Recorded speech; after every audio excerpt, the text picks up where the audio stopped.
The computer sat humming in the corner of their bedroom, its blue glow casting shadows across the walls at 2 a.m. Bruce Miller thought his wife was just chatting with friends. He had no idea she was plotting his murder. In April 1999, when 48-year-old Bruce Miller bought his new wife Sharee a computer and helped her set up AOL, he believed he was giving her a way to stay connected while he worked long hours at his salvage yard in Flint, Michigan. What he'd actually done was hand her the weapon she'd used to kill him. "I didn't get up from in front of that computer," Sharee would later admit. Hour after hour, day after day, she sat in AOL chat rooms, not making friends, but hunting. What happened next would become one of the most chilling cases of manipulation in American history, and the world's first internet orchestrated murder. This is the story of how a 26-year-old woman used nothing but a keyboard, fabricated photos, and thousands of typed messages to convince a former homicide detective to drive 800 miles and pull the trigger on her husband. A case so unprecedented that prosecutors had never before admitted emails and chat logs as evidence in a murder trial. A story where the trail of digital breadcrumbs would only be discovered after one more person died.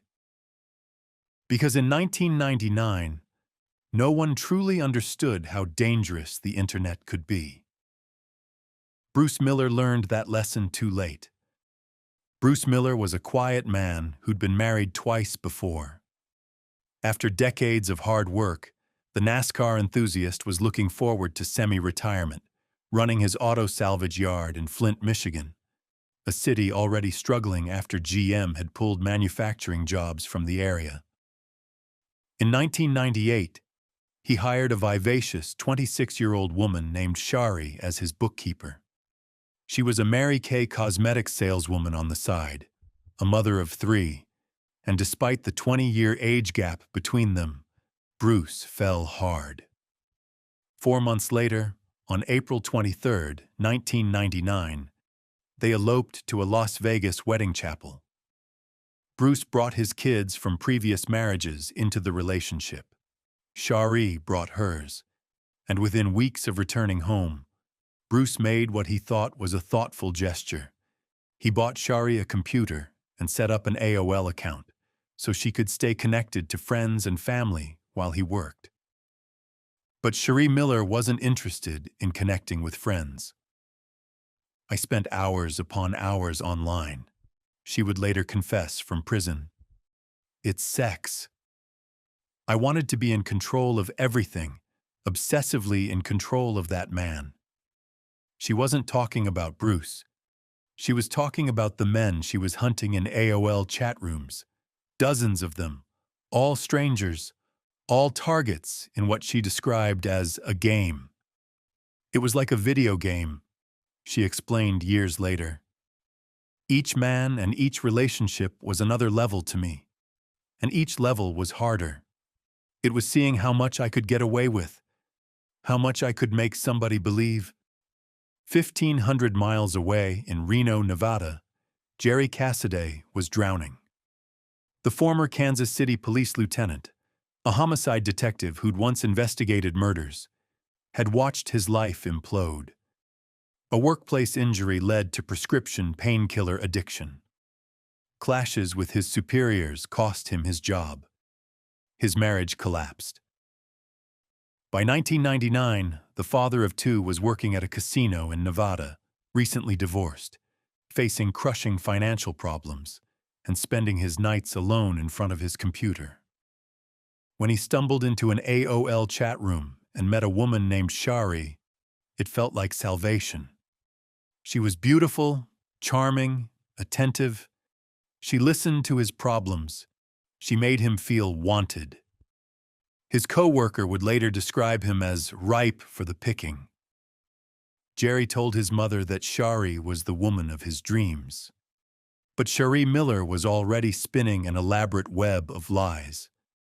She told Jerry that her husband Bruce was abusive, that he beat her, that he was involved with organized crime.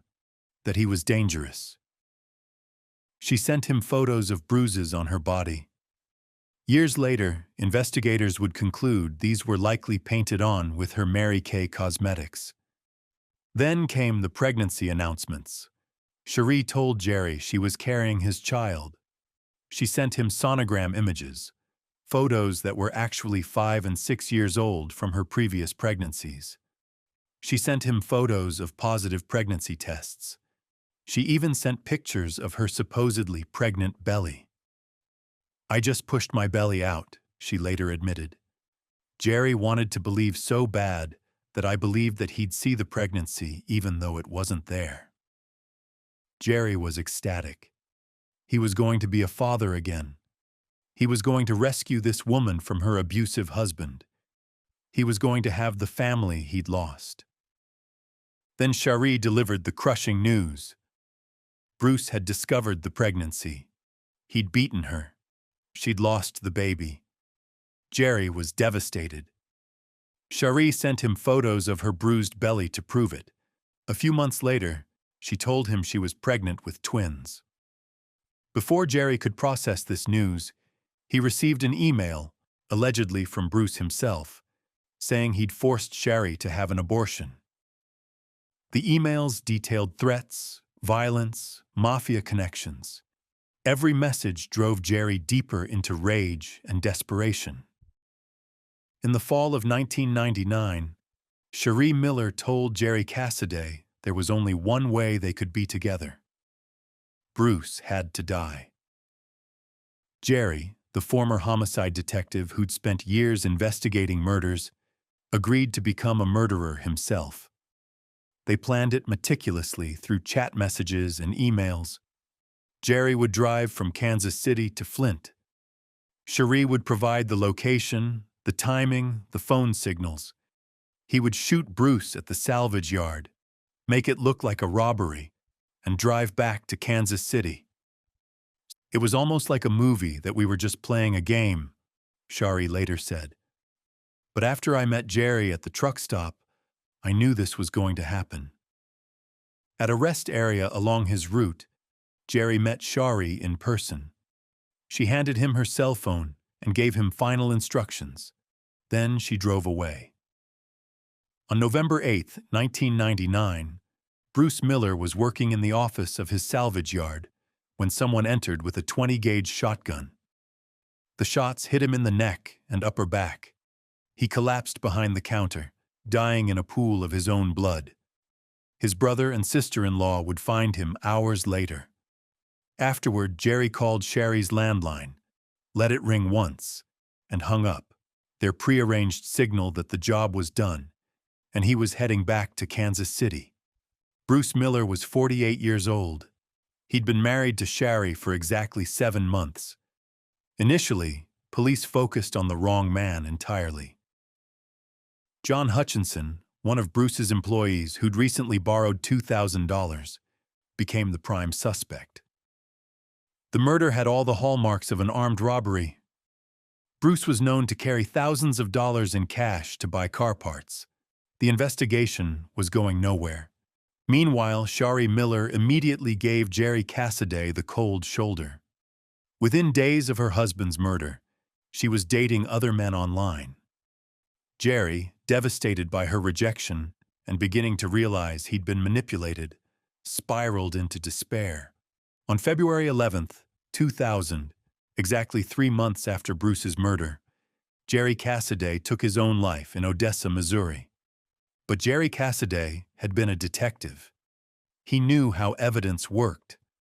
Before his death, he compiled everything: printed chat logs, saved emails, airline ticket receipts, hotel booking confirmations, photos Sharee had sent him. He placed it all in a briefcase under his bed. On top, he left a suicide note addressed to his parents. The note read, "I drove there and killed him. Sharee was involved and helped set it up. I have all the proof, and I am sending it to the police. She will get what's coming." When Jerry's family discovered the briefcase, they immediately contacted the Genesee County Sheriff's Department. Detectives arrived to find thousands of pages of evidence, an entire murder plot documented in digital breadcrumbs that Sharee Miller never imagined could be traced. On February 29, 2000, Sharee Miller was arrested and held without bail. Her trial began December 12, 2000, making national headlines. Prosecutors faced an unprecedented challenge. Could emails and chat logs be admitted as evidence? In 1999, this had never been done in a murder case. The trial became a landmark moment in legal history, establishing that digital communications could be used to convict killers. After 2 days of jury deliberation, on December 22, 2000, Sharee Miller was found guilty of conspiracy to commit first-degree murder and second-degree murder. On January 29, 2001, she was sentenced to life in prison without parole. Though her conviction was briefly overturned in 2008 on a technicality regarding Jerry's suicide note, it was reinstated in 2012. In 2016, from her prison cell, Sharee Miller wrote a 4-page letter, finally admitting her role in her husband's death. Bruce Miller is remembered by his family as a kind, hard-working man who loved NASCAR, built a successful business, and had the misfortune of falling in love with the wrong person. His murder not only destroyed his family, it showed the world that the internet, still in its infancy, could be weaponized in ways no one had imagined. Jerry Cassaday's family released a statement after the conviction. Jerry made terrible choices, but he was manipulated by someone who saw him as nothing more than a tool. 2 families were destroyed by one woman's cruelty.